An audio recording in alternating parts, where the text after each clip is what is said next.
Hello भाई लोग, मैं हूँ फैक्ट भाई। और क्या आप भी सालों से फुल डेडिकेशन के साथ यूपीएससी के एग्जाम में फेल हो रहे हो? अगर हाँ, तो मैं लेकर आया हूँ आपके लिए एक ऐसा जॉब जहाँ सिर्फ खाना खा के आप कमा सकते हो साल के 31 लाख रुपए। कौन सा खाना, ये तो मैं बताऊंगा ही, लेकिन उसके कारण दांत को कुछ ना हो, इसलिए मैं आपका परिचय करवाना चाहता हूँ इंडिया के रोड साइड डेंटिस्टों से, जो सिर्फ 50 रुपए में आपको नया दांत बैठा के देंगे और सारे दांतों का सेट 30 मिनटों में, वो भी सिर्फ 800 रुपए में। बस उनके औजारों से मत डरना।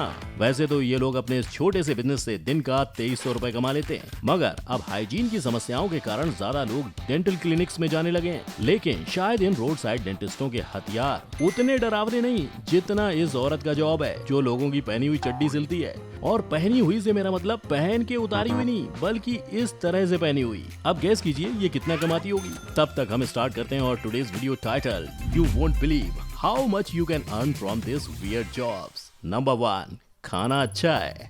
आई एम श्योर रोज वही खाना टेस्ट कर करके आप सब थक गए होंगे, तो मैं आपके लिए लाया हूँ वेरिएशन, जिसमें आपको रोजमर्रा वाला खाना नहीं बल्कि कुत्तों का खाना टेस्ट करने का सौभाग्य मिलेगा। अरे यूं अपने कानों को खड़ा मत कीजिए, क्योंकि आपने बिल्कुल सही सुना है, कुत्तों के खाने की भी टेस्टिंग होती है, जिसके लिए अपॉइंटमेंट होते हैं बाकायदा डॉग फूड टेस्टर्स। इन लोगों का मकसद ठीक इंसानों के खाने की तरह कुत्तों के खानों की भी जांच करना होता है, ताकि ये पता चल सके कि उस खाने में न्यूट्रिशनल वैल्यू कितनी है। इसके बदले टेस्टर को एनुअली 25 लाख रुपए तक मिलते हैं। और जो अगर बंदा सालों से यही खाना खा रहा है, आई मीन टेस्ट कर रहा है, तो एक्सपीरियंस अनुसार वो 50 लाख रुपए तक की मोटी कमाई भी कर लेता है। अब अगर इन लाखों की आमदनी के बाद आपको ये नौकरी मजेदार लगने लगी है, तो संक्षेप में मैं इस टेस्टिंग का प्रोसेस बता दूं।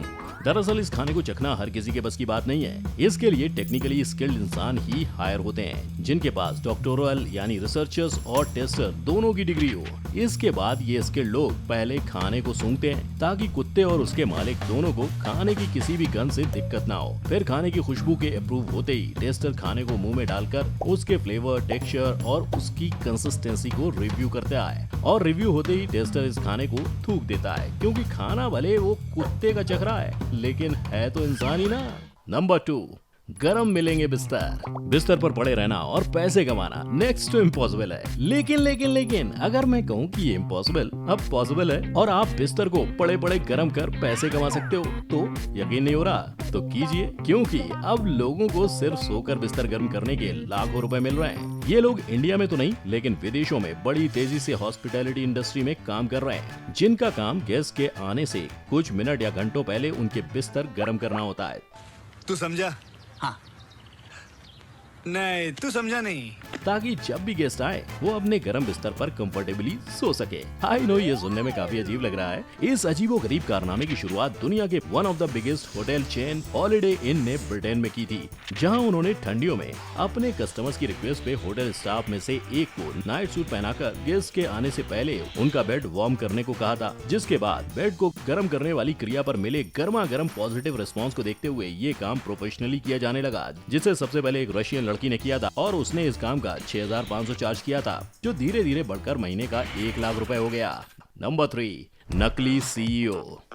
चाइना के पास हर चीज का सस्ता वर्जन अवेलेबल है। कैटकॉट और रिवेंजर्स से लेकर उनके कंपनी के एग्जीक्यूटिव्स और सीईओ तक। अरे सच में चाइनीज कंपनियां गोरे गोरे फरंगियों को लेकर जाते हैं और अपनी कंपनी के एग्जीक्यूटिव्स बनाते हैं। और ये चीज भले हमें सुनने में अजीब लगे, मगर चाइना में तो ये बिजनेस का एक बहुत ही जरूरी पैंतरा है, क्योंकि राइटर मिच मॉक्सली के हिसाब से चाइना में दिखावा बहुत इंपॉर्टेंट है। और ये जनता को ये दिखाने के लिए कि उस कंपनी के कई सारे बड़े वेस्टर्न कनेक्शंस हैं, ये कंपनियां सूट बूट में फरंगियों को लेकर आती हैं। और ये सब कुछ उसी राइटर की जुबानी है, जिनके 5 दोस्तों और उनको खुद को चाइना की एक कंपनी ने हायर किया था, उस कंपनी के क्वालिटी कंट्रोल एक्सपर्ट के नाम पे। उनका काम क्या होता था? बस 5 स्टार होटल्स में खाओ, इवेंट्स अटेंड करो और फैक्ट्री में बस एक आध बार चक्कर लगाओ, जिसके लिए उन्हें कितने रुपए मिलते थे? गेस करो।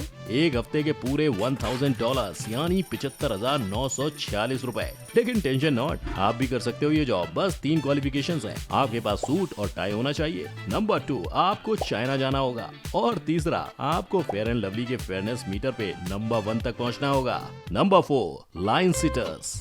क्या आप भी हमेशा से स्कूल में एक आउटस्टैंडिंग स्टूडेंट थे? तो अब आप अपनी बचपन की चुल टैलेंट को इस्तेमाल करके एक दिन में $14,000 यानी कि 10 लाख रुपए कमा सकते हैं। जी हाँ, सही सुना, सिर्फ खड़े रहकर कमाइए 10 लाख। रोलेक्स डी मैं कैसे मान लूं? विश्वास नहीं हो रहा? ठीक है, तो इनसे मिलिए। ये है Robert Samuel, straight from New York पाडा, 10001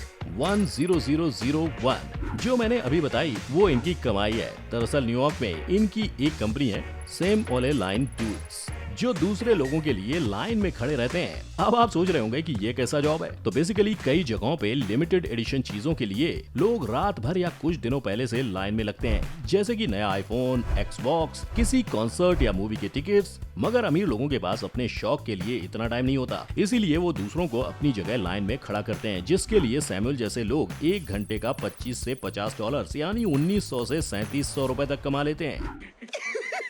पैसा ही पैसा होगा। पर अफसोस इंडिया में ये जॉब इतना फेमस नहीं है, लेकिन आप कर सकते हो इसकी शुरुआत, जिसके लिए आपको चाहिए होगा बस ढेर सारा फोकट टाइम और एक ठंडा ठंडा कूल दिमाग। नहीं, मैं नहीं मानता। नंबर 5, भरपूर देखें टीवी। दिन भर की थकान के बाद नेटफ्लिक्स देखने पर कितनी बार आपके मुंह से उसे देखने के बदले पैसों की मांग निकली है? अनगिनत बार। तो फिर तथास्तु, क्योंकि अब नेटफ्लिक्स लोगों को उसके शोज, मूवीज, सीरीज सब कुछ देखने के पैसे उनसे लेने की जगह उन्हें खुद ही दे रहा है। इसके लिए बंदे को बस करना यह है कि नेटफ्लिक्स पर स्ट्रीम होने से पहले सभी शोज को देखना है, उन्हें एनालाइज करना है और उसके बाद उन्हीं शोज को अलग अलग टैग्स देकर डिस्क्राइब करना है, जिसके बाद नेटफ्लिक्स का एल्गोरिथम इन्हीं टैग्स के द्वारा व्यूअर्स को उनकी वॉचिंग हिस्ट्री की मदद से रिकमेंडेशंस देने लगता है। पर इससे भी ज्यादा मजे की बात जानते हो क्या है? इस सब के बदले व्यूअर्स को न सिर्फ पैसे बल्कि वो पूरे तरीके से कंसंट्रेट कर पाएं, इसके लिए पेट पूजा का भी ध्यान रखा जाता है। जी हाँ, हर बिंज वॉचर को नेटफ्लिक्स के 3 शोज देखने के बाद 37,000 रुपए और उसके साथ तरह तरह के पिज्जा ऑर्डर करने का स्टाइपेंड नेटफ्लिक्स से ही रिसीव होता है। और इन सब के बदले व्यूअर को बस अपनी विशेष टिप्पणी चंद शब्दों में देनी है। माने अगर कोई आपसे पूछे कि सारा दिन टीवी देखने से क्या होता है, तो उससे कहना कि कमाई विद खवाई होती है। नंबर 6, बाबू की सहेली।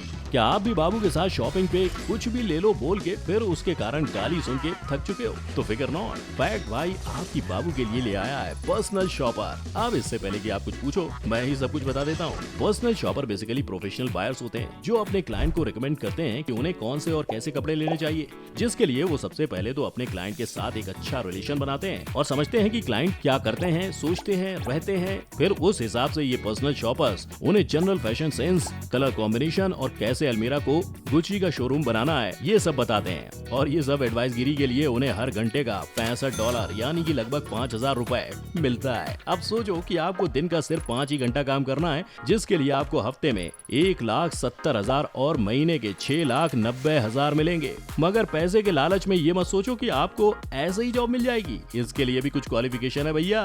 सबसे पहले तो आपको फैशन के बारे में सब कुछ पता होना चाहिए कि प्रियंका ने उसमें कौन से सीन में कौन से कपड़े पहने थे।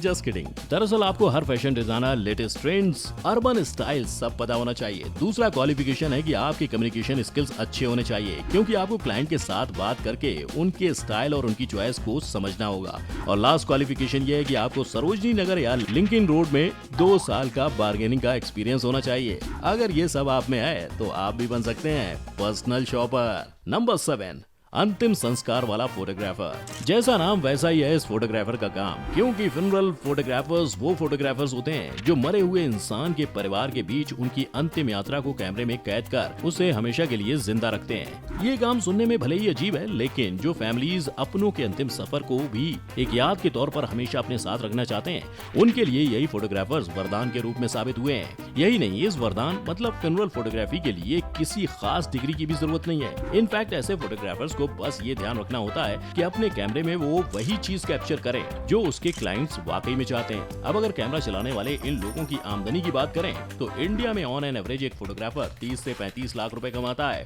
जो जाहिर है उसके एक्सपीरियंस, उसके स्किल्स और उसके शहर पर डिपेंड करता है। ऐसे में पॉसिबिलिटी है कि स्किल्ड फोटोग्राफर फ्यूनरल फोटोग्राफी से भी ऐसी ही मिलती जुलती रकम कमाता होगा। ये सब तो ठीक है, लेकिन आप इन दीदी के काम को क्या कहोगे जो बेचारी यूं पहनी हुई चड्डी को सिल रही है? अरे रे, करके दीदी पे तरस खाने से पहले ये जान लो, ये दीदी का फुल टाइम जॉब नहीं है, बल्कि उनकी जॉब का एक हिस्सा है जिसमें उनका काम डिजाइनिंग इंडस्ट्री में होने की वजह से मर्दों के फैशन और उनके कंफर्ट दोनों को ध्यान में रखकर डिजाइनिंग करना है। इनफैक्ट ये सिलाई उनके ही डिजाइन का एक हिस्सा है जिसमें वो नए ट्रंक्स के लिए प्रॉपर मेजरमेंट्स ले रही थी। और ऐसे ही कामों के लिए फैशन इंडस्ट्री में लोगों को लगभग 1 करोड़ रुपए से 2 करोड़ रुपए मिलते हैं। पर मैंने तो ये कुछ ही अतरंगी जॉब्स के बारे में आपको बताया है। आई एम श्योर आप भी ऐसे कई अजीबोगरीब जॉब्स के बारे में जानते होंगे। तो वेट मत कीजिए और जनता को कमेंट सेक्शन में ऐसे ही और अतरंगी जॉब्स के बारे में बताना मत भूलना। इसके साथ ही अगर वीडियो अच्छी लगी हो तो इसे लाइक, शेयर और चैनल को सब्सक्राइब करना मत भूलना। फिर मिलेंगे किसी नई वीडियो में, तब तक के लिए जय हिंद।